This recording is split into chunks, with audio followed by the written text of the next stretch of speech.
Welcome everybody to the Think session with Dr. Sanjeev Chopra. Today's topic is mapping the Indian states and the dynamics of symmetry and asymmetry. I would request President of the Chamber, Mr. Dev Mukherjee, to please formally welcome all. Thank you very much, Angana. Indeed, such a pleasure to welcome Dr. Sanjeev Chopra. I do not know if I should say it's a homecoming for you, sir, but certainly, yes, it comes at a very important juncture in your career.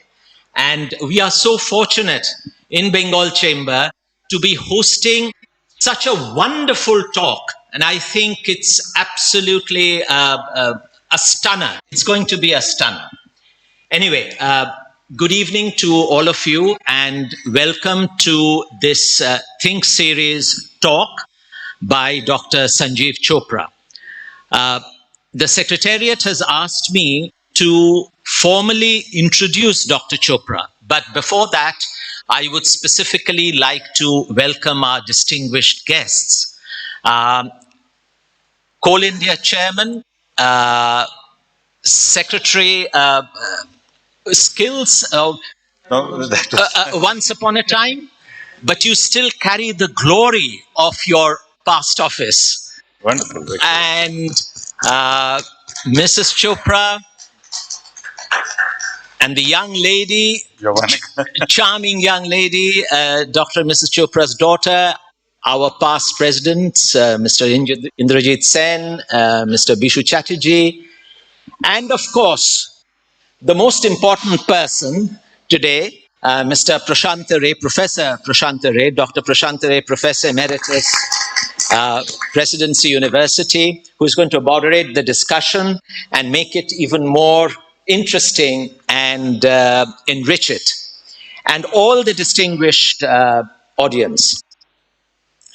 Dr. Chopra is not new to the state, so actually he needs no introduction. Reminds me of that story in Bombay High Court.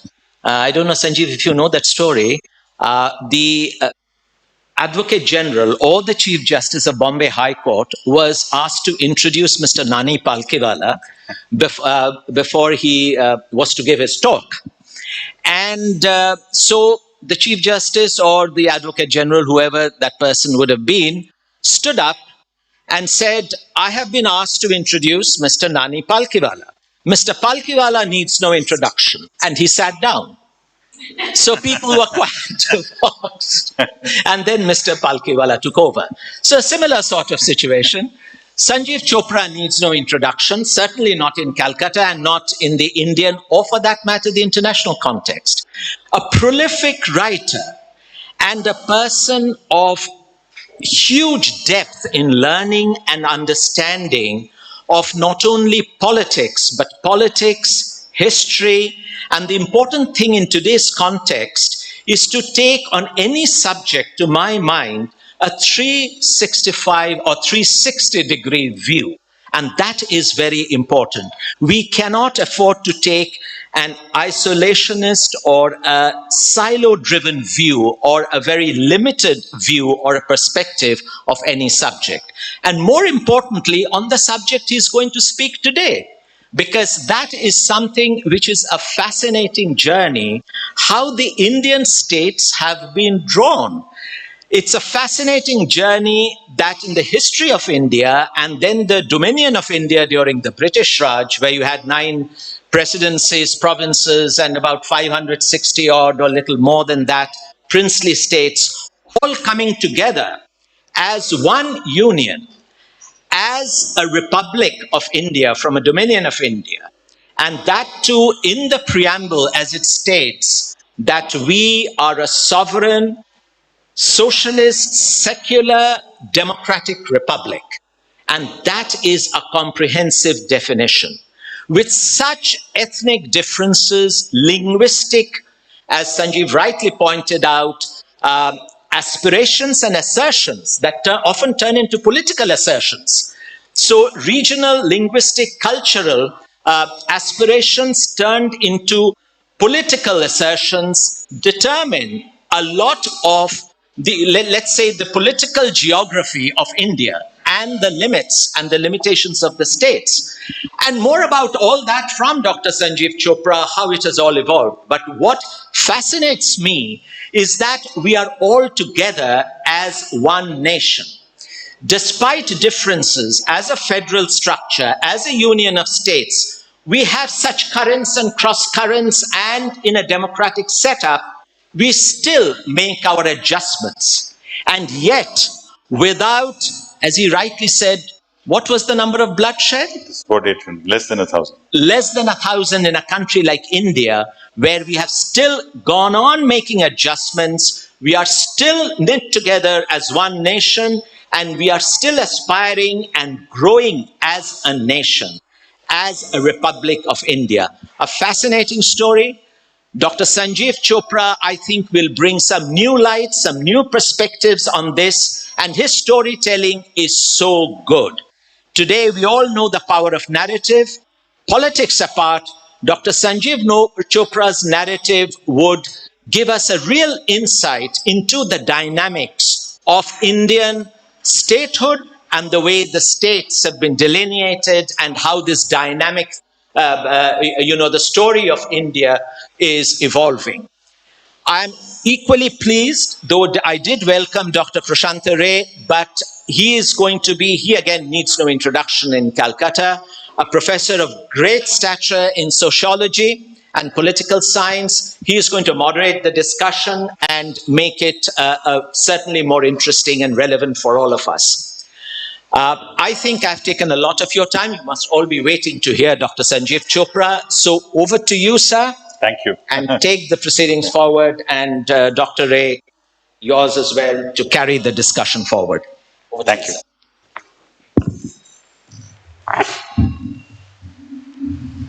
Thank you very much, Mr. Mukherjee, for such a lovely introduction. Thank you. I was not very sure you were talking about me or someone else, but I think you were talking about me.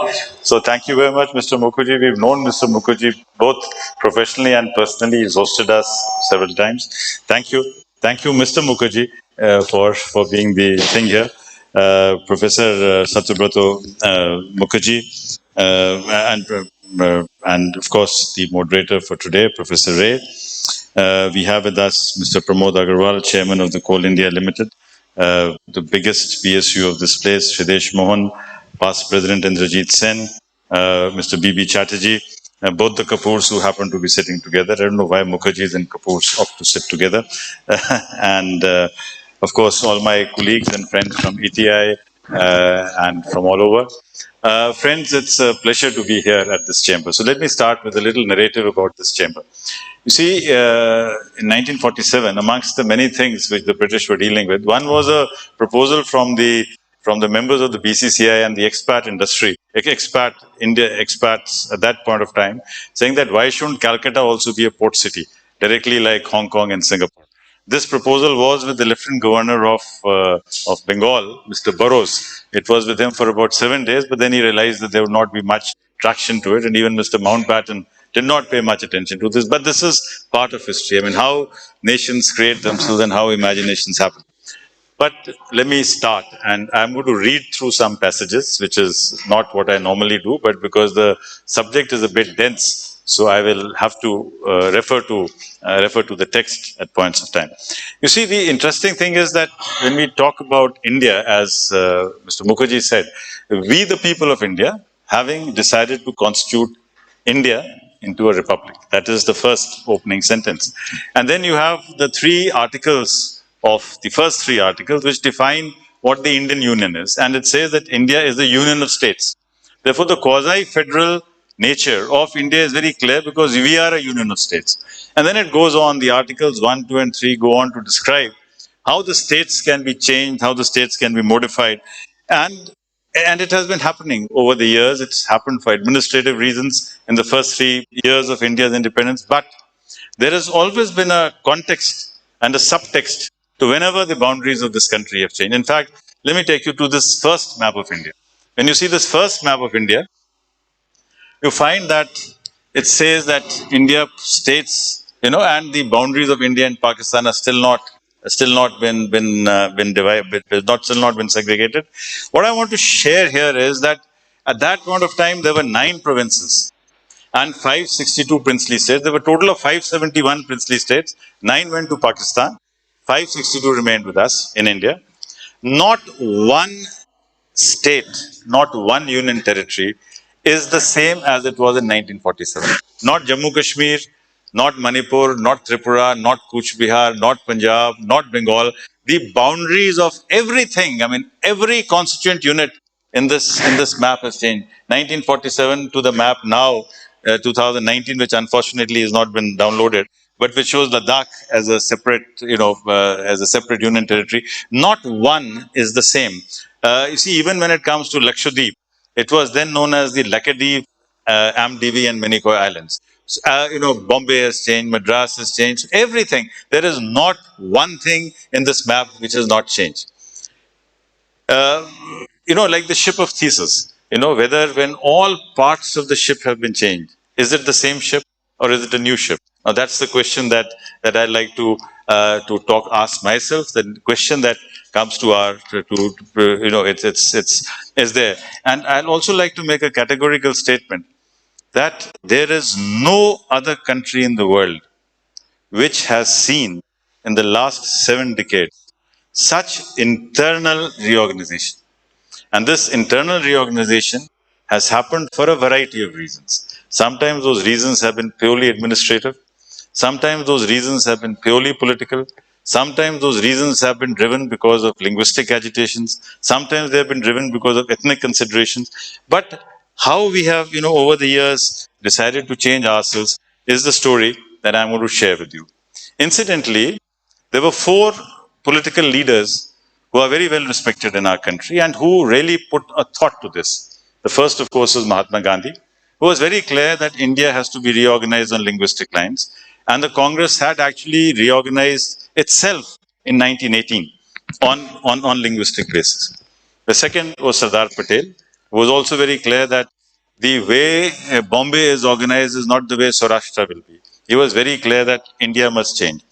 Dr. Ambedkar was the person who actually wrote a monograph on the linguistic states of India. And he's the one person who actually went into deep details and talked about linguistic states, how the British regime was actually only looking at things from an administrative point of view, and how we had to look at things from another point of view. So I talked about Jawaharlal Nehru, Sardar Patel, Ambedkar, and Mahatma Gandhi. On this one thing, all the 4 were agreed. On most things, the 4 were not agreed. I mean, you see, because Mahatma Gandhi did not believe in the state itself. He believed in a small, decentralized state, right? But he believed in language being the basis of that. Nehru had a different vision of India. Patel had a different vision of India, and Ambedkar had a different vision of India. But on this one issue, all 4 were together. And that's a very remarkable aspect of a history. So then what we see is that suddenly from here, where you see, what do you see here? Here we see, and some very interesting things here. You see here, this area is shown as indeterminate boundary. I mean, top of here, it is not shown as China. What I want to show is that the British gave us Tibet. The British India, as India was there, you only have Tibet here. There is no reference to China on this map. And it's a very interesting thing that China as our neighbor was never really recognized. We always thought of Tibet as a neighbor. And that's a very important point to note. That we did not look at. The second thing which I want to share with you is that, forget that, let it be. It's causing a little bit of, the Britishers wanted us to call ourselves the Dominion of Hindustan. And they wanted, of course, Pakistan was Pakistan, but one of the first things that India decided was that we shall call ourselves India and not Hindustan. India, that is Bharat. Now, there are many implications of calling yourself, what name do you assign to a country? Because if India had taken the name Hindustan, which is what the British maps were showing, division of India into Hindustan and Pakistan, then British India would have had 2 successor states of varying strength, of course, but it would have been 2 successor states. When India decided to call herself India and not Hindustan, then we became the successor state to British India. And when you become a successor state, the implications are very different. So you become a successor state and you're given compensation to the state which is broken away from you. So whatever is left of India, whatever the treaties, whatever the conferences, so remember that India did not have to apply to the UN for membership. Pakistan had to apply for membership to the UN. Had it been the dominion of Hindustan and Pakistan, then our application would also have been there, and Pakistan's application would also have been there. Moreover, had we chosen to call ourselves Hindustan, then when it came to taking back Puducherry or Pondicherry from the French, there was one-third Muslim population there. If we had accepted that the country has been divided on the basis of religion, then there would have been a division of Goa, there would have been a division of Pondicherry, and so many other things. So I think this was this insight, and there's a lot of work that is now happening on why it is India that is Bharat. In fact, in the Constituent Assembly, there were also debates on whether we should call Bharat that is India, or whether we should say India that is Bharat. And there are tomes that have been written on this. So I think these are all very interesting things, why we chose to call ourselves the dominion of India. Now remember also that there were 562 princely states. And some of them, 50 of these states, had standing armies. I mean, Baroda had an army, Jammu Kashmir had an army, Patiala had an army. So integrating these armies into the Indian army was yet another thing. So when the British left India, the whole question of paramountcy was there. So how do these states integrate? So that is where it is also called the Patel's vision of India, because Patel was very clear that these states cannot exist on their own, and they must be part of the Indian state. And here again, Calcutta played a very important role, because during the presidency of Subhash Bose, Harihar Congress, that was the first time when the states are equally a part of India, that was accepted. Before that, the Congress was slightly ambivalent on whether to take on the protest movements in Patiala and in Jind and in Faridkot and in Baroda, whether they would be part of the Indian national movement or whether so tactically, of course, the Congress did not stretch it too far, but from Subhash Bose's time, it was very clear that the members or the princely states are very much a part of India, and that is how the Prajamandal movement, also called the All India People's State Congress, and the Congress, the main Congress, agreed to get together. So you see, so this is what happens here. So all these states are gone, and now we come to the map of India in 19. Please change that map over there. So this is now India showing provinces, states, and districts. This is 1950.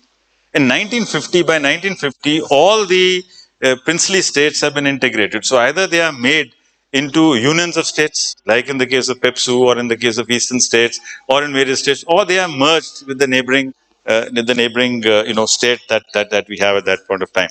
Now, the interesting thing to note here is that, in that map you will find that, and some very interesting things, which you connect with history. For instance, in 1948, Ladakh Buddhist Association made a representation that they do not want to be tagged with Kashmir. They said that we would like to be part of Lahaul Spiti and Tehri Garhwal. Tehri Garhwal at that point of time was part of the Punjab states. So Punjab states had Tehri Garhwal, and Punjab states also included Lahaul and Spiti. So the idea was that why can't we have a large Himalayan state, which will be Ladakh from here, and you'll have Lahaul Spiti, and then you'll have Tehri Garhwal. So the idea was that we can have a big state here, which will be bordering Tibet at that point of time. Remember that in this map also, there is no reference to China. There is no reference to China in the map of 1947. There is no reference to China in the map of 1950. And we were also looking at a Himalayan state which would be more in tune with the sort of the Ladakh tradition, the Buddhist tradition, as a state which will be running parallel to that. So that was the thing over here. You find here also that we have all the minor states have gone, and this is 1950, which you have now India in various parts. You had states under the Raj Pramukh. Incidentally, all are Rajas and Maharajas. Just as the British were able to, keep them fighting and united at the same time by giving them gun salutes. So you had Jammu Kashmir with 21 gun salutes, Baroda with 21 gun salutes, then 19 gun salutes, 17, 15, 13. So they kept all the Rajas and Maharajas happy, OBE, CIE and all these things, KCIE. So they were kept everybody, happy with all these things. So immediately in the aftermath of independence, Sardar Patel also did something. So he had Raj Pramukhs, then you had Maharaj Pramukhs, then you also had to create vice presidents amongst them. So you created a Jesht Raj Pramukh, Jesht Up Raj Pramukh, Kanishth Up Raj Pramukh. So were able to convince all these Rajas, ex-Rajas and Maharajas that you take these, titles and things. Some of them were made because everybody could not have been made Raj Pramukh. For instance, a famous story of Punjab, when Patiala said that he'll be the Raj Pramukh, then Kapurthala got upset. He said, what do you mean? Why should I? They said, all right, we'll make you Up Raj Pramukh. Now, Up Raj Pramukh had no role. In the case of Vindhya Bharat and the others, there were many, they would make Kanishth Uparaj Pramukh, Jyesht Uparaj Pramukh. So a lot of protocol was followed at that time to integrate these 562 states in the Indian Union. Today, it looks very easy to say that what were these Rajas and Maharajas. But remember that in those days, these Rajas and Maharajas really had a lot of not just political authority, but they had a lot of cultural acceptability. So if Kuch Bihar Raja had said something, if he was not willing to merge and adjust, so of course we had many interesting things. One of the most interesting stories is that we do know about Jammu Kashmir's reluctance to join India. They taking a little bit of time. We know about Junagadh. What we don't know is that Jodhpur was given a very tempting offer by Jinnah. So Jinnah told Jodhpur that, you are Pathans. You are Rajputs. Rajputs are more like Pathans than Tamil Brahmins. Now, what are you doing with the rest of the country? And my offer to Jodhpur is that you will not have to pay for your arms license. So Rajputs, of course, get very excited that I don't have to pay for my arms license. So this thing, not that it mattered, because Sardar Patel got to know about it, and immediately Jodhpur was told that you better sign the line, the dotted line. But these are very fascinating stories about how the nation got together from 1947 to 19. This I call the administrative mergers in the country. That is, it was not driven by popular demand. It was not driven by a movement. It was driven by the sheer administrative construct of Sardar Patel, and more than Sardar Patel, Mr. Menon. Sardar Patel, of course, has got a lot of credit for whatever happened. But the person who actually went to the nitty-gritty, who realized what is happening, was Mr. Menon. Incidentally, Mr. Menon was not in the ICS. Mr. Menon had started his career as an office assistant or a clerical staff in Delhi in the Office of Statistics. So from there he moved up and up, and finally rose to be the governor of Odisha. Again, a story which shows that if you are meticulous, if you follow the things very clearly, you can rise to the very top. Now we come to the map of 19. You see, this is what happens. I do keep a script, but then when the maps come, then I sort of move on with the map. Now this map is the first Hindi map of India. The first time the Surveyor General of India produced a map in Hindi. Before that, the Surveyor General of India never produced a map in Hindi. So it's a mark of India's. It's only when India would have become independent, when Hindi became the official language, that we had the first map of India in Hindi. Now, what do you see in this map of India? The most significant thing is that for the first time, China finds a place on the map of India in 1952. Before 1952, China was not officially recognized in the cartographic space of India. So when you do not have a country on your cartographic space, this means that the country is not given that privilege. China suddenly finds the reference here. Tibet is also mentioned. But later on, as I will show you, Tibet disappears from the map of India in 1956. So for about 5 years, Tibet did not exist on the map of India. It made its appearance back in 1959. But for 5 years, those who would be in high school, or those who would be, we all display the map of India in our offices and various things. In the official offices of Government of India and the state governments, Tibet lost its recognition. That's something which also shows about how one can use the term and say that it was perhaps a political inexperience. We were a new country at that time, so we lost that. So this is now the first Hindi map of India, in which the Hindi-speaking states have been organized. You finally have these large Hindi-speaking states that have come up. Of course, when you see later, at that time we got UP, we got Bihar, we got Madhya Pradesh, and we got Rajasthan as the 4 Hindi-speaking states of India. Later on, you also got Haryana as a Hindi-speaking state, we got Himachal as a Hindi-speaking state, and these Hindi-speaking states also had. Can I have some water?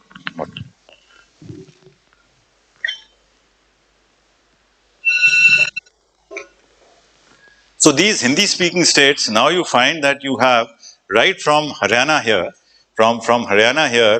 and all this region, so you have this the largest geography and demography is Hindi speaking. In fact, when the Hindi-speaking states came up, at that point of time, it was felt that, all right, I mean, we have a large thing, because that debate has always been there on whether what is the size of a state, what could be the nature of the state. But you got some four very large Hindi-speaking states at that time. Now, at that point of time, we felt that, okay, this is the map of India, let it continue. But in 1952 itself, there was a major agitation of the Telugu-speaking people in the Telugu-speaking districts of the erstwhile state of Madras. There was one satyagraha which was Vinoba Bhave intervened, and that satyagraha was cancelled. But Potti Sriramalu actually died after 50 days of fasting. And Mr. Rajagopalachari, who was then the Chief Minister of Madras, did not really uh, address that issue politically. And such was the violence in 1952. The first time, that in India that the army had to be called out to quell disturbances and things. And therefore, at that point of time, the demand for the separation or the division of the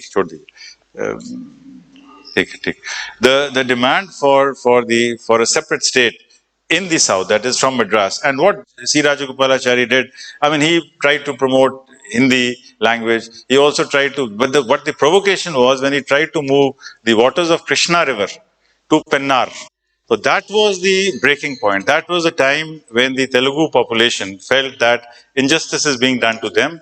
You're moving away. As it is, the coastal region was very strong. So they felt that you're trying to move waters. And waters have become a very important marker for disputes in our country. So when C. Rajagopalachari wanted to move water from Krishna to Pennar, violence broke out. Incidentally, the government of India had set up an expert committee under Mr. A.N. Khosla, who later made the Bhakra Nangal. He also said that, no, this is not the right thing to do. So such was the resentment. And Mr. Rajagopalachari soon lost his job also after that. So that was the way in which, so what happened was that in 1952, Andhra state was made. Before Andhra Pradesh, much before Andhra Pradesh was made, we had the Andhra state, I'll move there now. But maybe I don't need to move. Maybe I'll just keep narrating my story. So what happened was that the Andhra state was made in 1952. It was announced, it was made in 1953. So that was Andhra version 1.0. Then you had Andhra Pradesh, which was Andhra Pradesh 2.0. And then finally we have Andhra Pradesh and Telangana, which is Andhra Pradesh 3.0. But one of the fallouts of this 1953 creation of Andhra state was that the state's reorganization commission was set up by the government of India, and we had Justice Fazle Ali, Mr. Kunzru, and Mr. Panikkar, a distinguished jurist, a distinguished parliamentarian, and a distinguished judge to do that committee.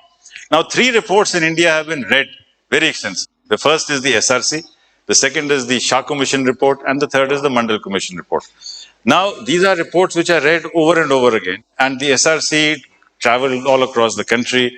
They had to face demonstrations, counter demonstrations, and they got 1.5 lakh memoranda, on the basis of which they set about reorganizing the map of India. That was 1956. So if we can have maybe you can change this here.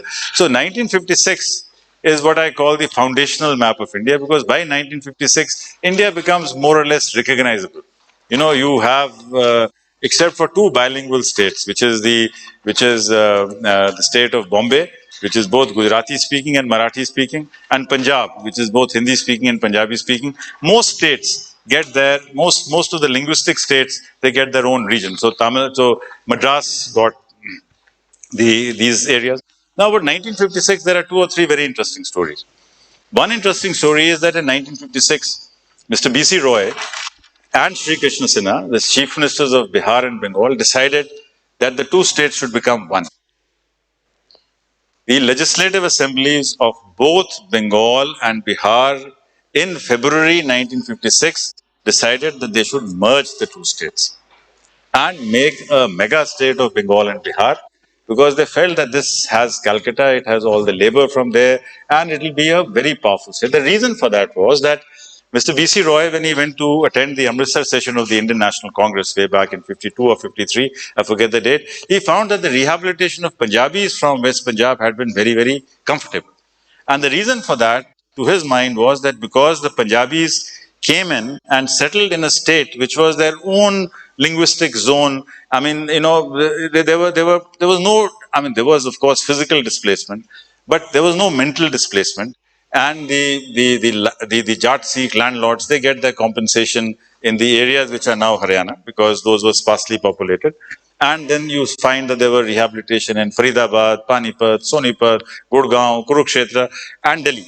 These were the places where all the Punjabis moved in, settled, and within 3-4 years they got very comfortable. And they had a reference point. They were able to connect with the state that they went in. On the other hand, the Bengalis there was a trickle, and they had to be rehabilitated. Bengal was already too populated, and therefore some Bengalis who came from the erstwhile East Bengal, some of them were sent to Andaman and Nicobar Island, some of them were sent to Dandakaranya in Madhya Pradesh, some of them were sent to Pilibhit, some of them were sent to now, which is Udham Singh Nagar. So what happened was that now this was a group of 5,000 Bengalis, 10,000 Bengalis going to a very alien place, and nobody to respond to, nobody to refer to. And there was a lot of resentment for them. So BC Roy felt that if we could have Bengal and Bihar as a joint area, as a joint state, then the rehabilitation of the Bengali refugees from East Bengal would be much easier, and they would be in one area, they would be in one settlement. This was welcomed by Pandit Nehru at that time, by the Congress, by the English press. Everybody thought this is also the end of bilingualism, because at one point of time where the whole country is saying that divide us on the basis of language, divide us on the basis of this, here are two states, front-running states. And those days, Bihar was not as, was not as poorly managed as happened much later. These were well-managed states. Appleby goes on to say that Bihar is a good state. But this proposal within 4 months had to be withdrawn because of a lot of opposition from the Communist Party, because they felt that their hold over the refugee population, that will become less. Then, within the Congress, there was the Bengal Congress, PC Ghosh and all these others. So there was a big split at that point of time. And finally, the Congress lost all the elections, all the by-elections, and therefore this proposal was silently withdrawn. This proposal did not even make it to the States Reorganization Committee, because by that time the SRC had stopped. But for 4 months there was a big debate. And the interesting thing is, and that is what also shows the difference in perception of the English-speaking press and the local press and the regional press. The English-speaking press, Statesman, Times of India, were all very gung-ho about a new state. And again, when it comes to Bombay and Maharashtra, the English-speaking press has always been looking at bilingual, multilingual states, because those who speak English do not need the local language to communicate or to assert themselves. But those who are, but the regional language, they have a different perception of things. So be that as it may, in 56, Purnia and Purulia came to Bengal. Purnia also, so we got the Bengal as a state. I'm sure all of us know that in 47, Murshidabad and Malda, parts of this were in Bangladesh. So that happened, but I'll not come to that because that's not part of my story. The other part of my story is that the two states which were really upset with the recommendations of the SRC were Maharashtra and Punjab, Bombay. And because the sentiment, in Maharashtra region, they thought that the Congress was divided between those who wanted Gujarat. There was a Gujarat PCC, there was a Bombay PCC, and there was the Maratha PCC. So that confusion happened. One more thing which I'd like to share with you about 1956 is about Lakshadweep. Now, Lakshadweep is a very small island territory. The recommendation of the SRC was that it should be part of Kerala. Malabar was the area. You see, Lakshadweep, there's 3 sets of islands in Lakshadweep. If you see the first maps, it used to be called Lakshadweep, Amdivi, and Minicoy Islands. That used to be the first map. Because Lakshadweep was with Malabar district, Amdivi was with Uttar Kannada district, and Minicoy was direct transfer from Maldives to the Crown of England. In fact, there was a referendum held in Minicoy Islands to decide whether they want to be part of India or not. Of course, everybody agreed to be part of India. But what happened was that in 1956, somebody in the Home Ministry thought that Kerala is turning communist in a big way. Because by 1954, the popular vote in Kerala with the PSP and with the CPI, United CPI, was about 60%. So at that point of time, the government of India must have felt that's I've still got to get the document for that. But I'm fairly clear. They felt that you cannot have a string of islands on the far coast, turning directly communist, because at that time the relationships between the parties had also not been so established. So that is the reason why a population of 14,000 was made into a union territory directly under the government of India. Directly under 14,000 people as a union territory. No elections were held in Lakshadweep till 1964. There was a nominated MP from 1956. Before that, there was no representation from Lakshadweep. Of course, after 1964, the same family and sub-family has continued to be. And today also the population of Lakshadweep is only 76,000. The farthest point of the country is, of course, Minika Islands, where it is very nice to note that signboards are in 4 languages.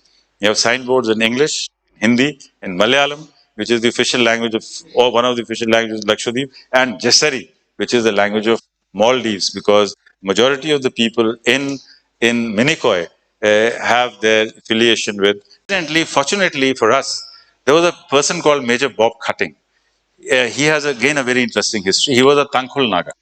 Now, being a Tangkhul Naga, he was not very well accepted in Manipur because, I mean, he was a Naga, a minority Naga in that place. But he was a very charismatic person, so he rose to be the headmaster of a school.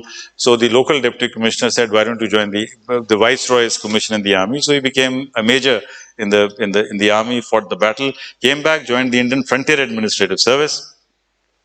And in 1952, another person by the name of Jairam Das Daulatram, he was the governor of Assam and directly responsible for this territory called Nefa. They decided that let's take over Tawang. There was some little dispute there, so he marched in with about 200 people from Assam Rifles and established the flag of India in Tawang. Now, had that Tawang not become part of India, the Dalai Lama's escape to India would have been again very difficult. Now, this was something which he did on his own without reference to the government of India. Both he and Jairamdas Daulatram also got a little sort of a snoozle from Nehru, but they had done it and they had established it, which also shows that many a times many things happen in history without a grand plan. Sometimes things just happen, and sometimes those things are very positive. Incidentally, Major Bob Cutting was also the person who had a very important role in negotiations with the Nagas. So in 1956-57, several negotiations took place in Mokokchung, where those Nagas who were not with Fizo decided to come to India. He had a very distinguished career. I mean, in the academy, I'm trying to have a lecture in his honor because he's one of those unrecognized heroes in our country who really brought the country together. He later on became the Chief Secretary of Nagaland and our first or second ambassador to Burma, which was then because all the ethnic connections were there. So what I'm trying to tell you is that this is how the maps of India are changing. So we had the Andhra Pradesh, we had the incidentally another very interesting thing about the SRC is that they mostly did not agree on most things. Every member of the SRC wrote a dissenting note. The dissenting notes of the SRC are about 80 pages. 80 pages of dissenting notes from, but they had an understanding that if 2 people agree, then it'll carry through. So if 2 people agreed on a recommendation, the SRC said the recommendation is okay, and even Justice Fazl Ali was overruled. And all of them had some very interesting suggestions, very interesting remarks. And one of the most pithy remarks on the SRC was by Dr. Ambedkar. Dr. Ambedkar said that by this map, by this restructuring that you have done, you have balkanized the South and you have consolidated the North. That is, you have given a very high privilege to the Hindi-speaking states in the country, and this is not good for the larger polity of the country. That was what Ambedkar felt at that time, that you cannot have states which have a population of 4 crores, 3 crores, and then he did not realize what's going to happen a few years from now. So let me cut a long story as far as the Indian states is concerned. 1961 was the time when Goa was forcibly, I mean, not forcibly, but we had been telling, India had been trying its diplomatic parleys that, Goa should come. And Nehru felt that, under the non-aligned movement and all these things, Goa will finally become a part of India. But Goa became a part of India because of the Berlin Wall.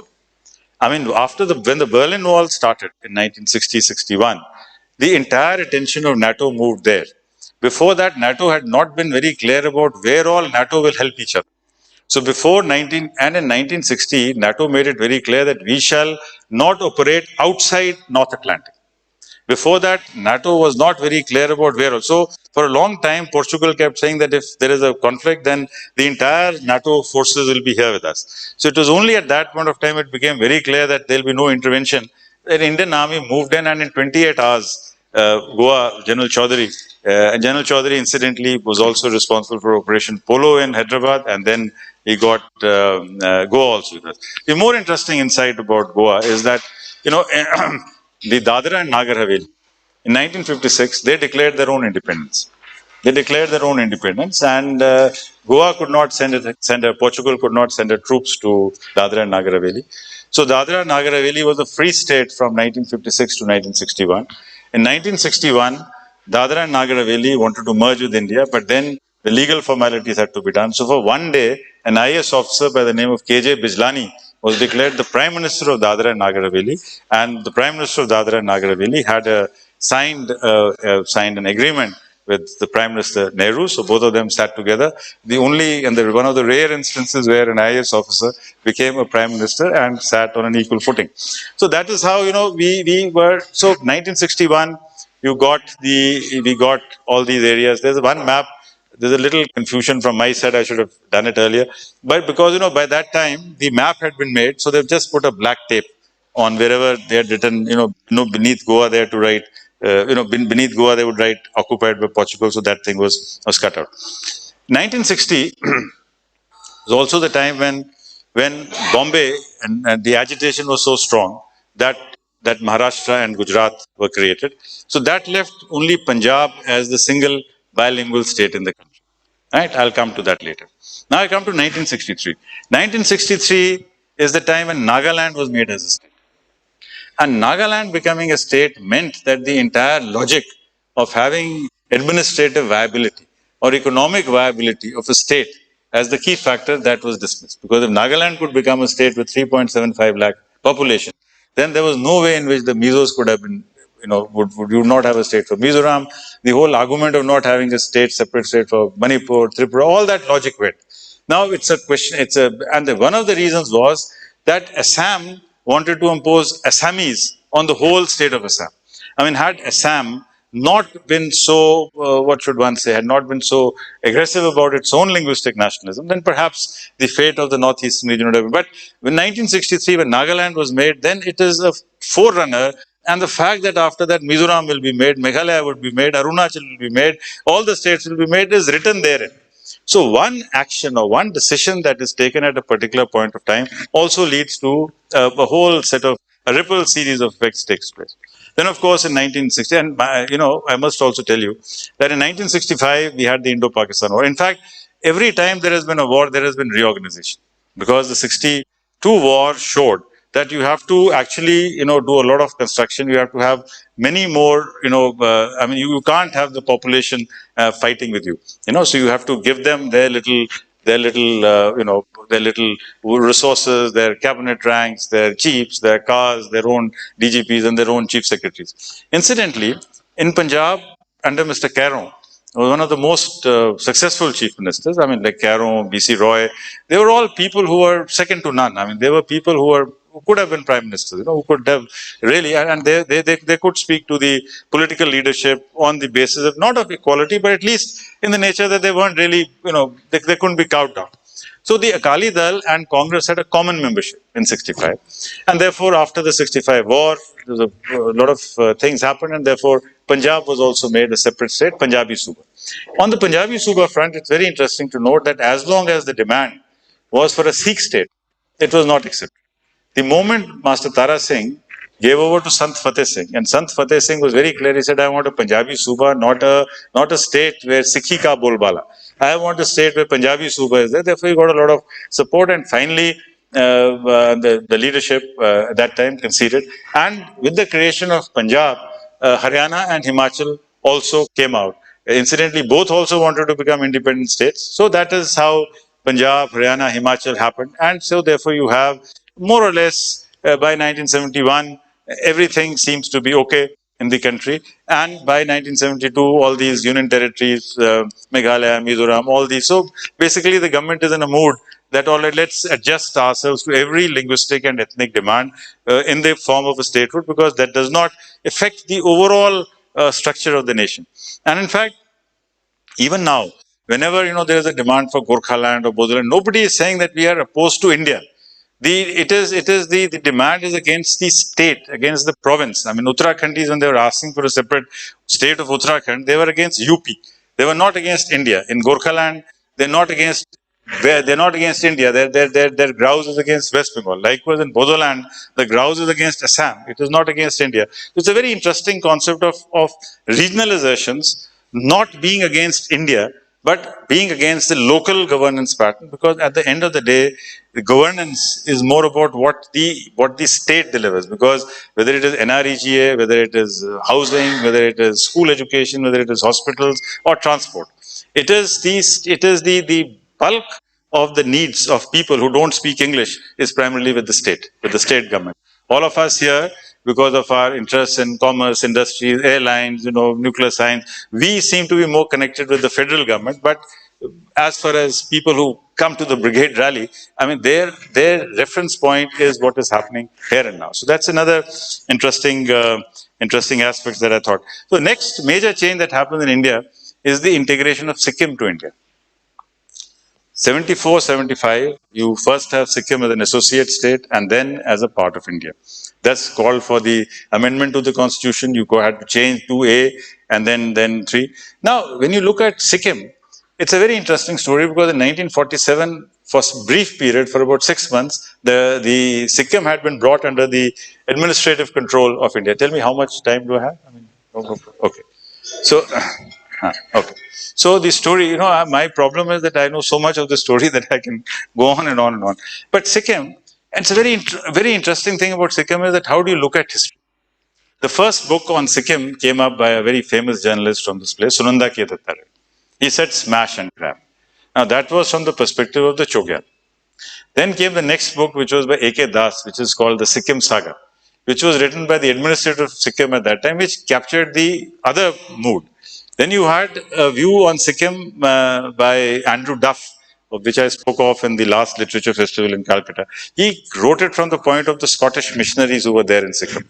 And the last book was written by the raw head there, Mr. Sidhu, who wrote it from the perspective of Qazi Landup Durji.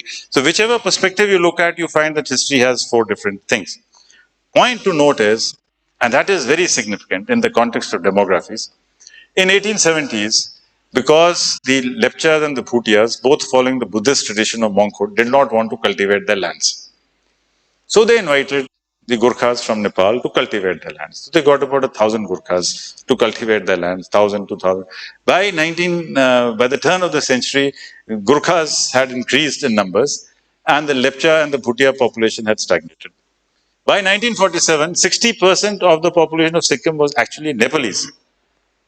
So the Nepalese in Sikkim wanted to merge with India, because they found that there's more democracy, more freedom, more abilities to be in India than to be, because the Sikkim assembly had reserved 20 seats for Bhutias, 20 seats for Lepchas, and 20 seats for Nepalese, whereas Nepalese was 60% of the population.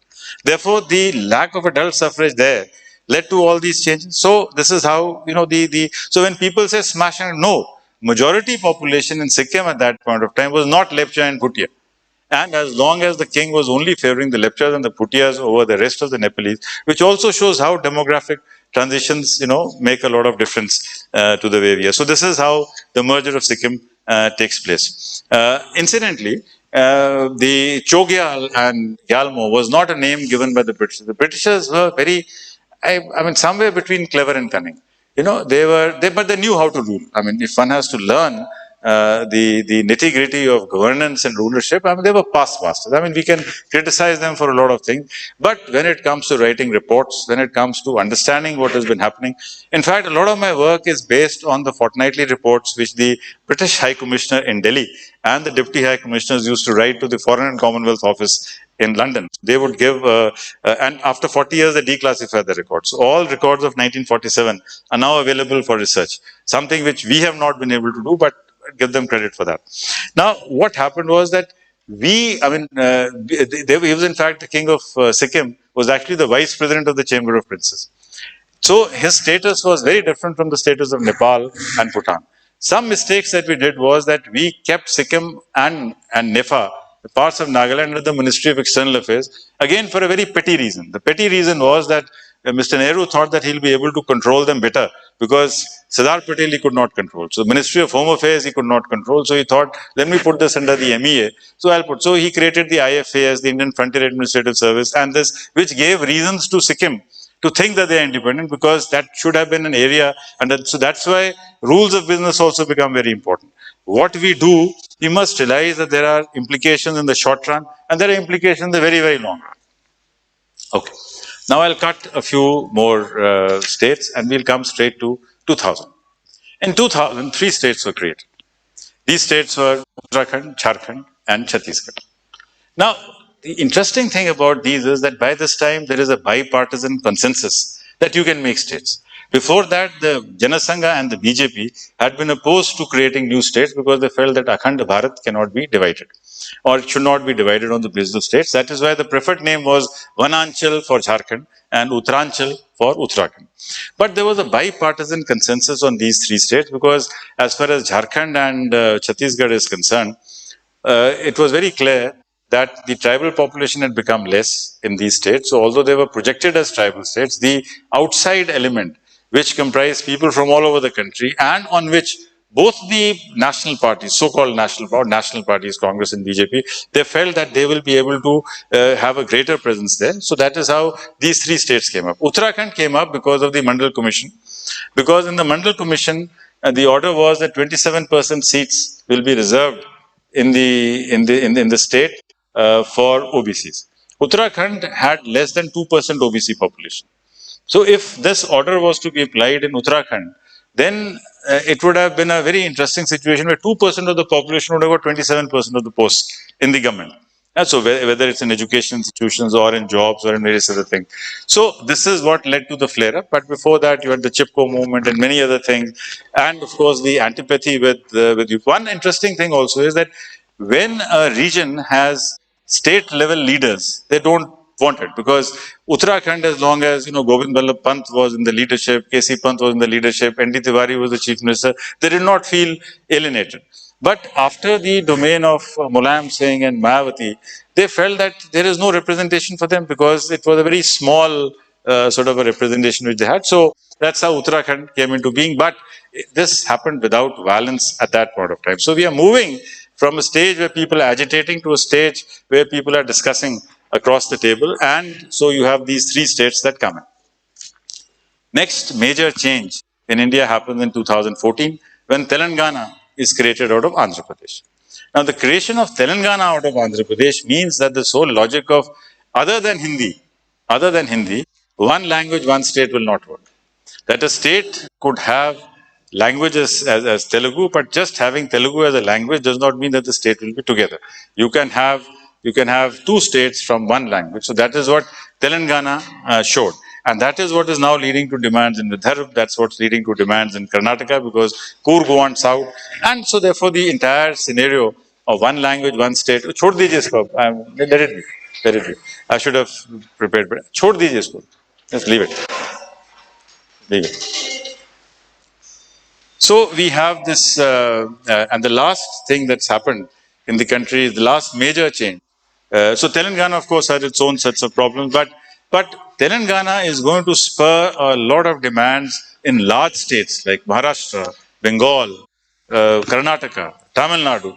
That why can't if Maharashtra if Telangana, if Telugu speaking people can have 2 states, and if that is the ideal size of a state, why cannot Vidarbha be made? Why cannot another separate, in fact in Mysore, the areas which had come in later, they want to be separate under Coorg. So that's another very interesting dimension that is coming up.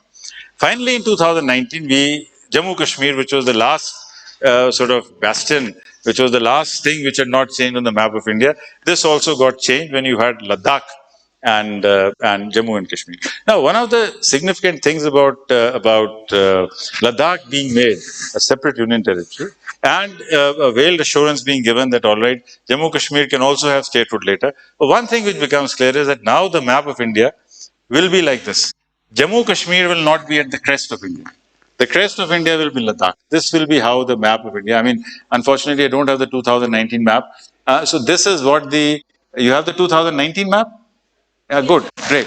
So when you look at the 2019 map, the entire cartographic imagination changes. You see, whenever you look at a map, when you see a very large area, you assume that the area will also have population, the area will also have everything. But in our imagination now, you have reduced the size of Jammu Kashmir. When we reduce the size of Jammu Kashmir, somehow the implication is that the problem of Jammu Kashmir has also become less. Whether it has become less or not is another matter. But at least on the configuration, that issue has become much smaller. Last few minutes is about capital disputes that we have in the country. We keep having them. Chandigarh, Chennai, Madras, and of course Hyderabad. Incidentally, all these negotiations are very interesting.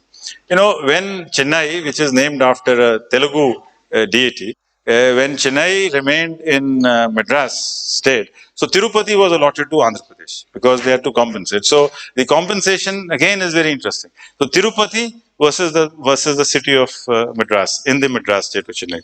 So these are sort of and Hyderabad, incidentally, which again became a matter of great dispute between both Andhra and Telangana. Ambedkar had suggested that Hyderabad should be the winter capital of India because he felt, that there is too much happening in the north, too much happening in the north. So in order to accommodate this, why not have Hyderabad as the winter capital? Incidentally, the conduct of elections in Jammu Kashmir, as you know, was also shown many things. One, that of course the PAGD has got more seats than the BJP, but in terms of votes polled, the BJP polled more than them, and 52% was the polling percentage. Whatever be the thing, nobody has accused the State Election Commission of not being fair in the election. And I think that's the strength of the country, that whatever be the differences, in most cases, and we've just seen, unlike the US elections, we are all very confident and proud of the way we conduct elections in our country. And I think that's a tribute to not only to the civil service, also to the civil society, to the media, to everybody, that we do not contest the election results. So friends, I'll just come to a close, and we'll be happy to respond to questions. And one of the last things that I want to share with you is, you see that we're going to have a real issue in 2026. In 1976, there was a political consensus when we started the family planning program that we shall not, because that time also this question had come up, that if the population in some states rises faster than the population of other states, and if you have to follow the principle of adult suffrage, then sooner or later states like Bihar and UP will get more and more seats. And states like Tamil Nadu, Karnataka, Kerala, where the small family norm has been accepted, will lose out on the number of seats. So a consensus was built in 1976 that for the next 25 years we shall not have a national delimitation of seats. The same thing was accepted in 2001. In 2026, either we shall have a delimitation exercise or it will be postponed. I don't know what will happen. But if the delimitation exercise happens, then the asymmetry of Indian states will come to the fore. Then you will have UP with 110 seats. UP will have 110 seats. Rajasthan will have many more seats. Seats in Tamil Nadu, Karnataka, Kerala will become less. Himachal will lose out. Punjab will lose out. And therefore, it will open a whole can of worms. Now, how we will handle this is a challenge, is a question. But I am of the opinion that perhaps there is need for reorganization of states. The second time, when we need to reorganize states, not just on the basis of language, but also on the basis of administrative viability, on the basis of economic growth, about sharing of resources, sharing of waters. So I'll read out the last lines because I thought they are good, and my daughter approves of them. So I'll read these. So the last line that I have to say is that internal migration, rapid urbanization, with cities as the new centers of economic growth, will also mark a shift in the political and economic power from the rural to the urban. Already the representation of the rural in the MPs is about 85%, whereas the rural is no longer 85% of India. The economic growth has changed. However, as long as the territorial integrity of India, that is Bharat, is not called to question, all other adjustments are possible. The first 74 years have shown that India can and has reimagined herself, and also that there are no full stops or final lines in her political geography. That there are innovative ways of accommodating political, cultural, and linguistic aspirations outside of the current political maps is an emergent possibility. And all that one can say is that countries which are nimble and flexible about their internal boundaries and political institutions will fare better in a world in which aspirations will always be ahead of the extant arrangements. Thank you very much.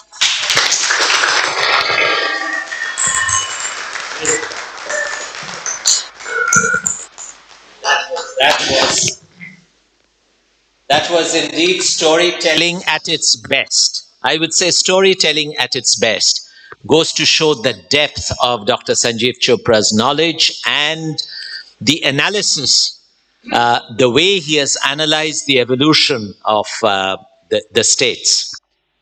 Over to you, Dr. Prashantha Ray, now to take the discussion forward, to moderate firstly your views, a little bit of comments, and then maybe a couple of questions from your side, and you could then take questions from the audience. And over to you, sir, for the next 15, 20 minutes. Is that all right with all of you? Over to you, sir. Thank you very much for the invitation to moderate the session. There is one risk in allowing me to speak because being a teacher, I'm prone to talking. And since you have gathered here, and which is a unique experience for me, I think most of the time should be for you only. I read the synopsis, and it was ran into about 7-8 pages. I liked it, and I'm afraid that the narrative has actually hidden the reference to basic issues in political economy to which Dr. Chopra has drawn attention in the book. I hope so. I was struck by his emphasis that the control of the local budget played a very critical role in shaping the movements, collective movements towards state reorganization. I was wondering that boundaries are markers of difference, be it a state unit or a subnational state unit or be still a part of it. I was wondering what would be the response throughout of the business and commerce groups in the central metropolis of India to all this reimagining of India by reallocating spaces and territories and giving them different notes. And I end my observation. I in fact had 3-page note on this lecture. Back home, I read your synopsis. Said, as we distinguish between a state and a state, within the state, there are also boundaries. And since it is Calcutta, since it is Bengal Chambers of Commerce with strong connection to the East India Company, then what about boundaries within the city of Calcutta, which has been a part of the history? And if you read successive censuses of Calcutta, you'll find how we have tinkered with boundaries throughout India, and right from the Hindu India to medieval India, and let us say the post-colonial India. And I think somewhere he has connected up this particular tendency of Indian people to redraw the internal map to make India possible. Thank you very much for the lecture. And I think the floor is now open, and you have questions or comments to make to the discussion. Please feel free.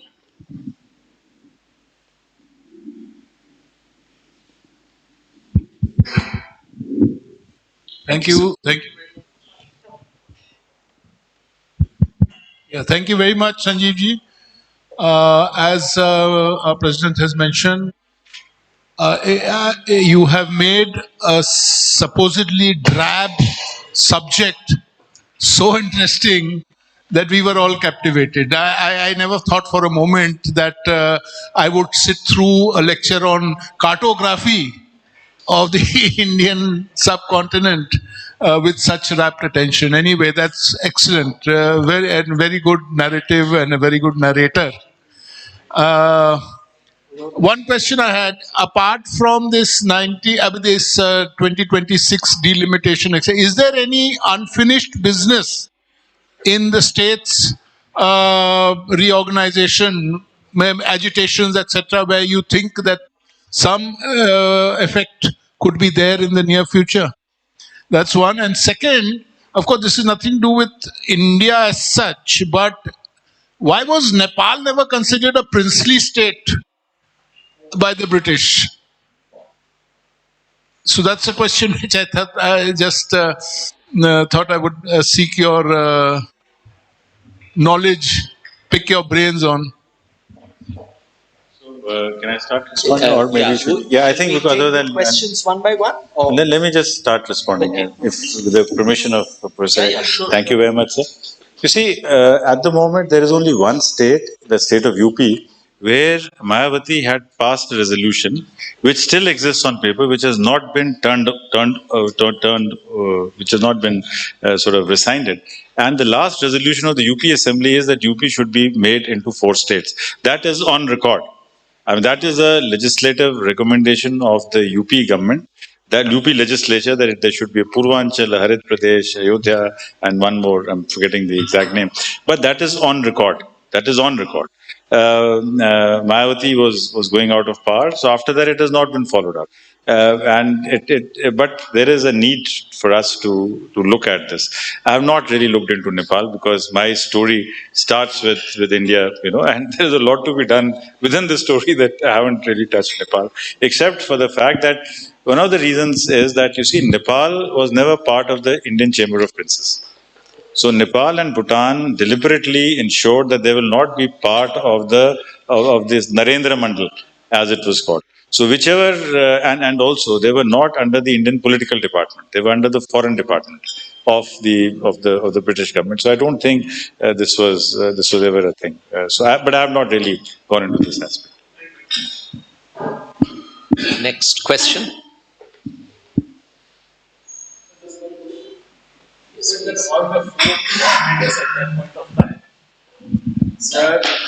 Supportive of idea of this linguistic state. And why did it take so much of time and Sitaramallu to sit on agitation to establish these states? They could have right away given this commitment and then avoided something that led to a lot of violence, and then even the creation of Gujarat and Maharashtra took a lot of time, even after that. That might have been because of the dispute of Bombay, but then means a very considered view could have been easily taken at that point of time. Two things that happened. One was that the Punjab separation had happened, Bengal had happened. So they had also set up the report under Mr. A.K. Dar. A.K. Dar was the first linguistic report which was set up by the Constituent Assembly, and the JVP report had said that you please wait for 10 years before you do any internal demarcation in the country. So they had never rejected the idea of linguistics had never been rejected, but it was felt that, I mean, the political leadership at that point of time felt that perhaps this was not so important, and there were other things which were more important. So that is the possible explanation. The JVP report also never said it should not be done. They'd asked for a freeze of 10 years on the boundaries, internal boundaries, so that focus could be more on development issues. But obviously, they had miscalculated the sort of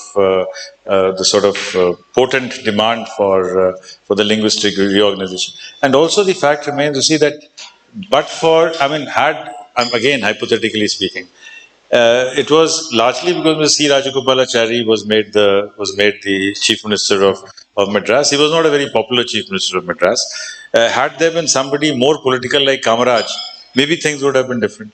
So people were, you see, when people start agitating for a state, maybe they're upset for some other reason, and then this thing comes.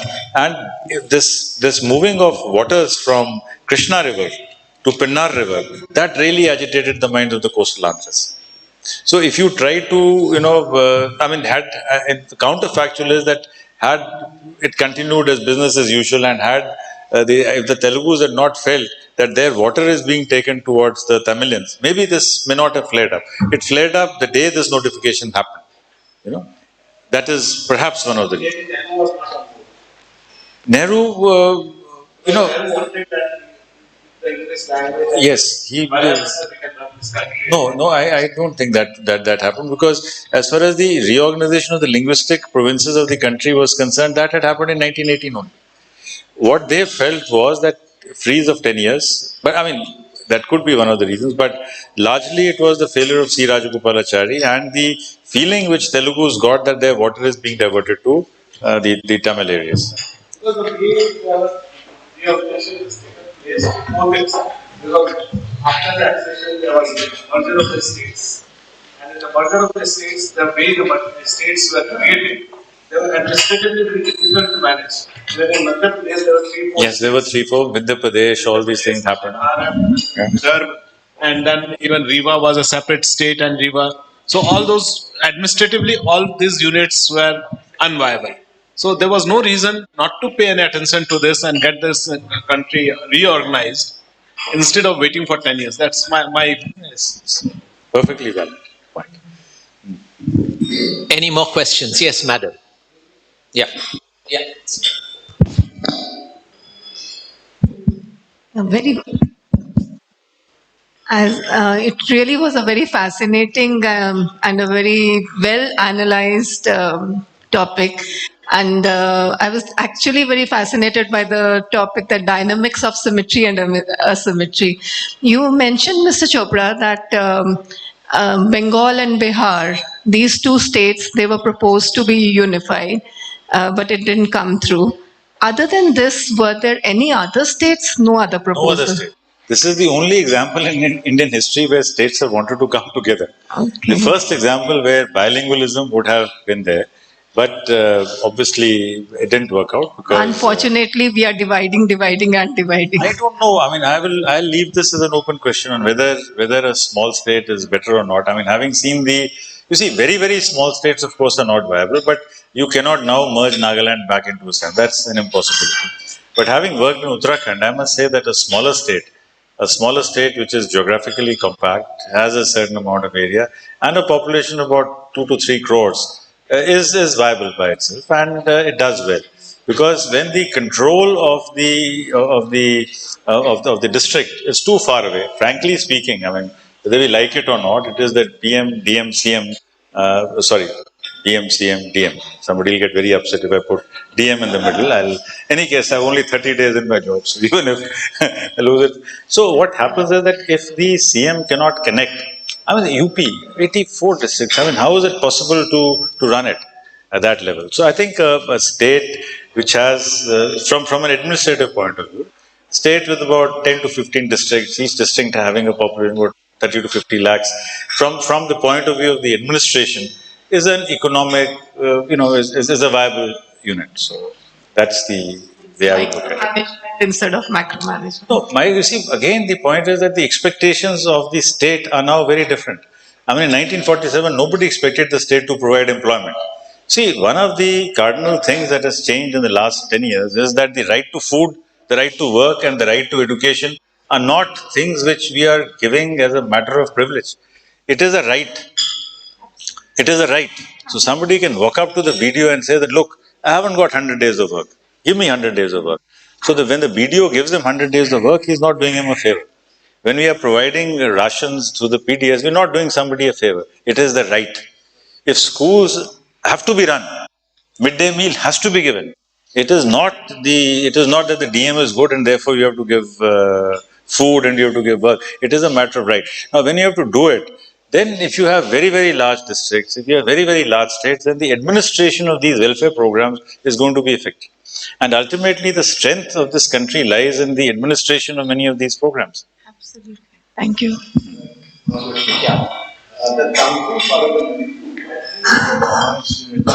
Nagaland instead it became historically, I guess. Historically, again, it is the same problem which happened in Sikkim.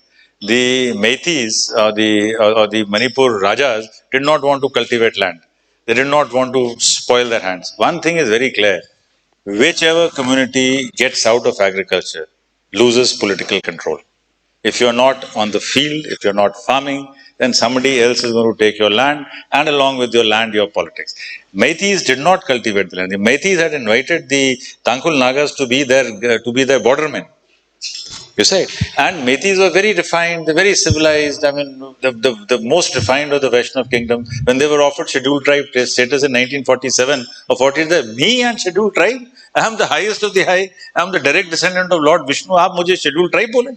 I am nothing doing. So they did not accept that status. The Tangkhul Nagas accepted the status of scheduled tribe. The Kukis also accepted. So what happened was that in the government, you had more and more Tangkhul Nagas and more, how many Meiteis have actually made it to the IS? But there are a lot of Tangkhul Nagas in the IS, there are a lot of Kukis in the IS. So power shifts. Today, the NEC is composed of my batchmates. Most of my batchmates are Nagas or Kukis. As I'm sure that same. So they have a much greater prominence. So this is how things change. Now what has happened is that the Meiteis control the valley, but all the area around them is controlled by them. And Nagas themselves are spread not only in Manipur, they spread in Nagaland, they spread in Arunachal, they spread in Myanmar. So these are all the problems, so we have to get a new definition of how we can handle nationality questions outside the territorial regimes. One of the problems, pardon me? There will be. There will be. So till such time, but one good thing is you see that thanks to the 8 to 10% economic growth, see what will happen is that if India grows at 8 to 10%, then you can absorb these little problems. If India does not grow at 8 to 10%, then you cannot absorb these problems. But, unlike 30 years ago when the Nagas and the Mizos were totally opposed to the being larger framework, now because of economic opportunities, things are changing. One question I have, Dr. Chopra. I must first say that I came here because of this fascinating topic, and I was just, what should I say, I was just mesmerized with what you said. But just one question I had to ask, because one of the issues which has been going on for a long time is conflict of whether Vidarbha should be a part of Maharashtra or should be a separate state. In fact, possibly it is running as long as Telangana and Andhra Pradesh has been. So what exactly happened and what's happening towards that?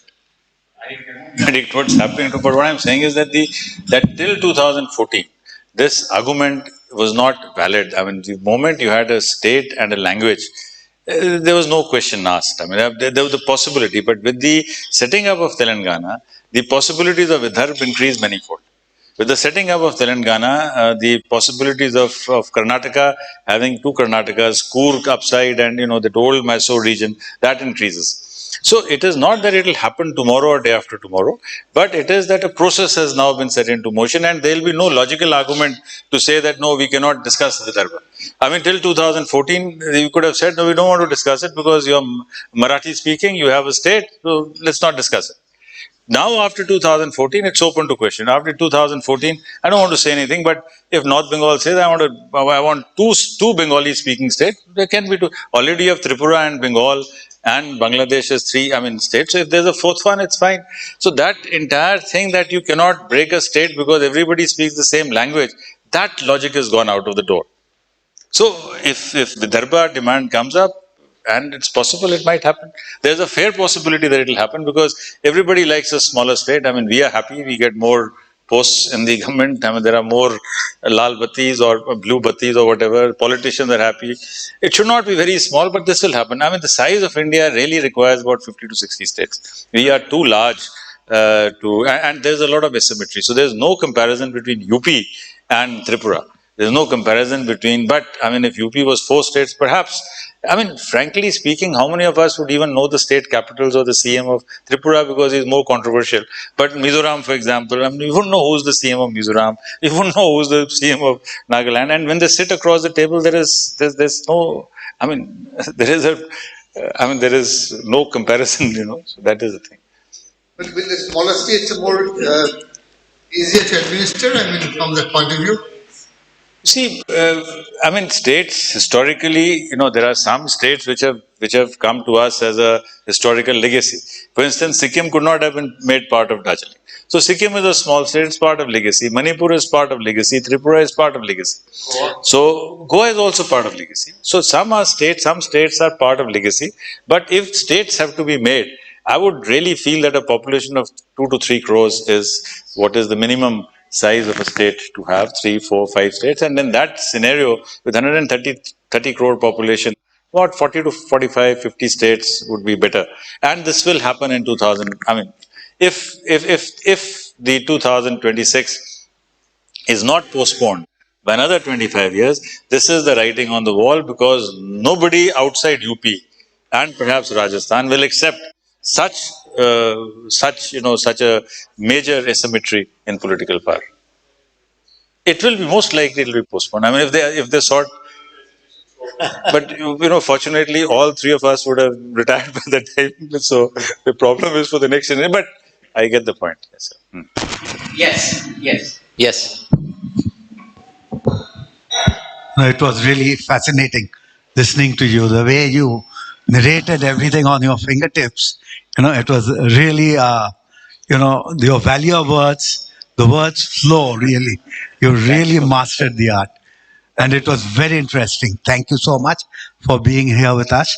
Mr. Chopra, one question is like when you have a change in law, you have the objects and reasons.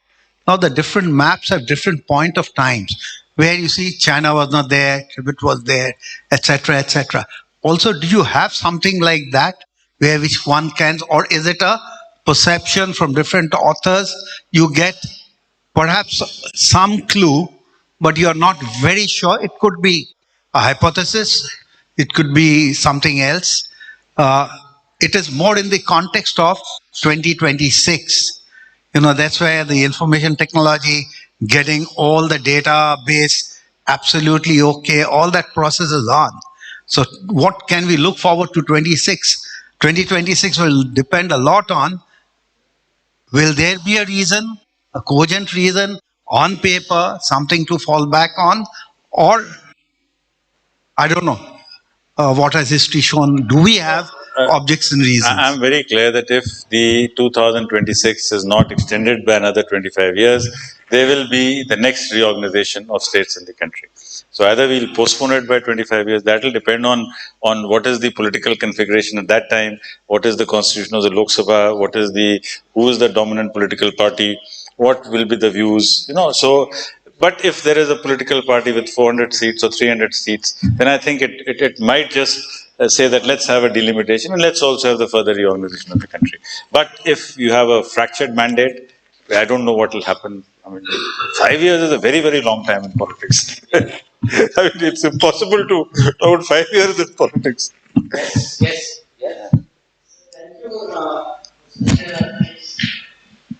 Interactions, and I've been really blessed to know you, and been grateful for all the interactions which has enlightened many of us. So I have one it's been always intriguing me when we are sitting over in West Bengal, basically the chicken neck, the 21 square kilometer area joining the rest of India with the northeastern states has been always been a like a question mark. Why is such the chain is very weak over there? And when there was war also in 1971, when India got independence, there was always a chance to actually make this chain stronger. Why not such a strategy has been made in this particular area?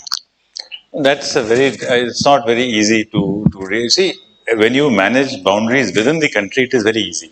For instance, Purnia, you could decide that Islampur, you can Islampur Chopra, you can give to from Bihar to Bengal, you can give. But when it comes to international boundaries, it is not so easy. In fact, managing your own internal boundaries is fairly easy. But managing international boundaries is a very, very complex task. That's something which I have not researched into. But the fact is that the way we are improving our border connectivity, I mean, the new Agartala, Chittagong, waterways, the railways, that will transform the entire Northeast. We should have invested much more into our relations with our neighbors. In fact, my argument always has been that even as far as Teesta waters is concerned, we should give Bangladesh more water and invest more in micro irrigation technologies, so that because actually water is not water. Water is for a particular purpose. Right. So apart from the fact that you need water for the Calcutta port, also finally you are moving to Haldia port, right? It's a legacy port. It's not a port from in which vessels will ever. It's not going to be a lively and a dynamic port. It has to go to Haldia. You need deep sea port. So I mean, the technology of ports has changed. So you can't hold on to physical ports. So if we were to improve our relations with Bangladesh, give them some more water, put money into micro irrigation here, perhaps our equation will change. And it ought to change because if we, not for us, but for the Northeast. And once there is connectivity between Northeast, you must understand, there was a natural geography of this region. That natural geography has been tampered with by politics. And that's the price that we have to pay. And I won't say price, that is historical. There's nothing much that we can do about it. I mean, the way populations have grown, and so these issues will be there.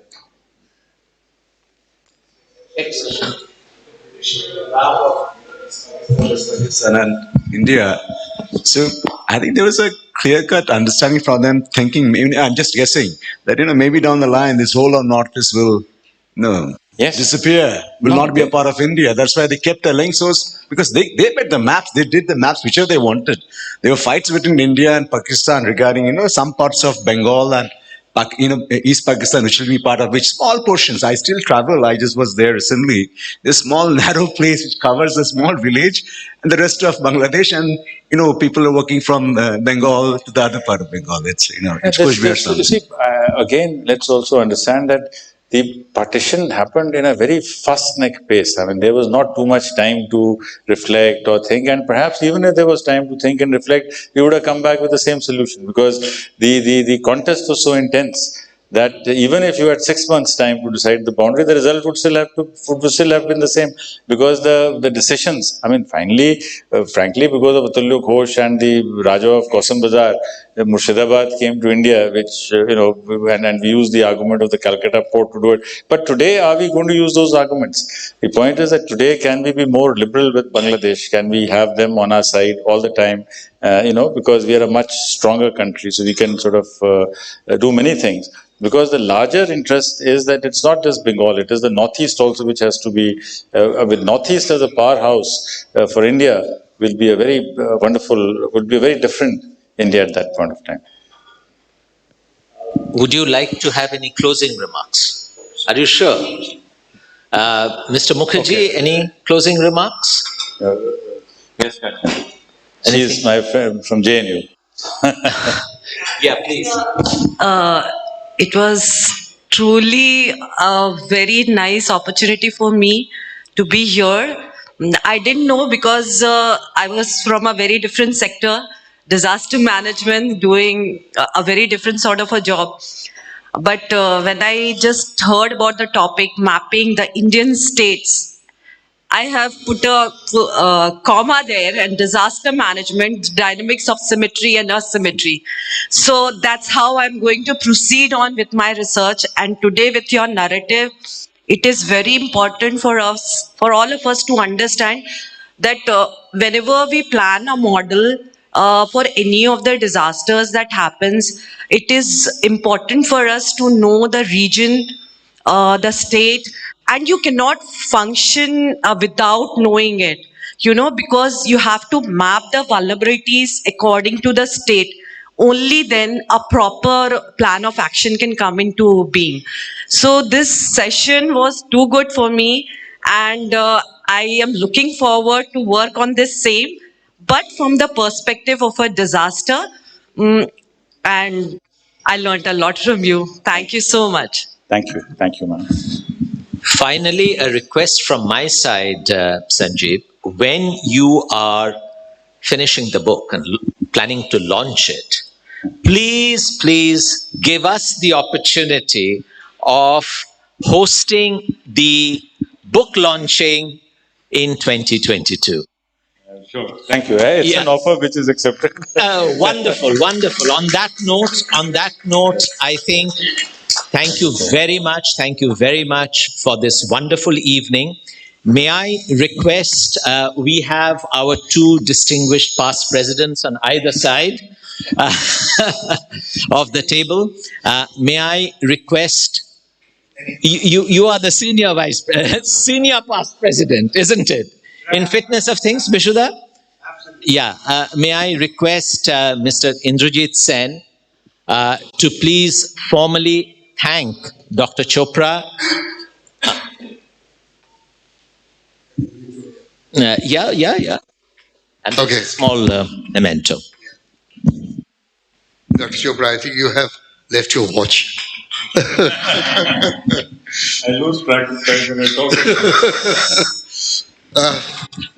I think, like everybody else who has been present here today, uh, everyone was fascinated.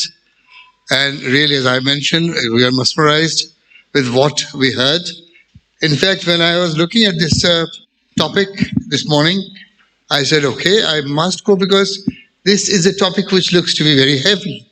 But what I heard makes a wonderful story, and I'm an engineer myself, so I'm not in the same zone. But I must say that even for me, it was a wonderful learning. And to walk into the story of evolution, of how the Indian states has evolved over a period, is something truly, is something worth a wonderful story. I mean, this is it. So we look forward to the book that Dr. Chopra will be writing on this. And Dr. Chopra, of course, has always been very close to the chamber. We have always received support from him, goodwill from him all the time. And we really would like to thank Dr. Chopra for being here today and addressing us on this particular series, Think Series. This was one of the lectures of Think Series which I shall cherish for, and we all shall cherish for a long time. Thank you so much, Dr. Chopra, and we look forward to seeing you more often in the chamber. Thank you.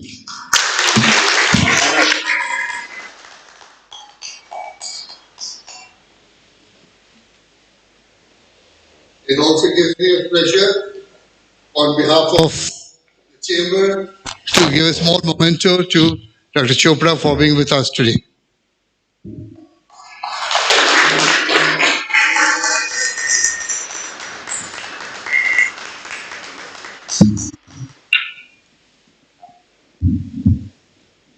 I must also thank Ms. Chopra, and the chairman of Coal India and others who are present here today.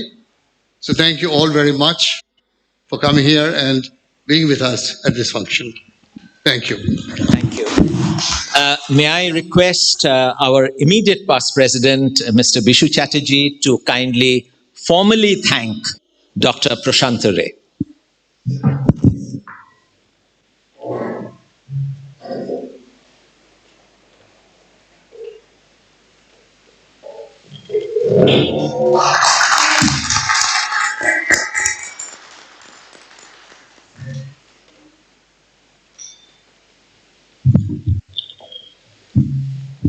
Thank you very much for the wonderful evening, and thank you, sir, for gracing the occasion.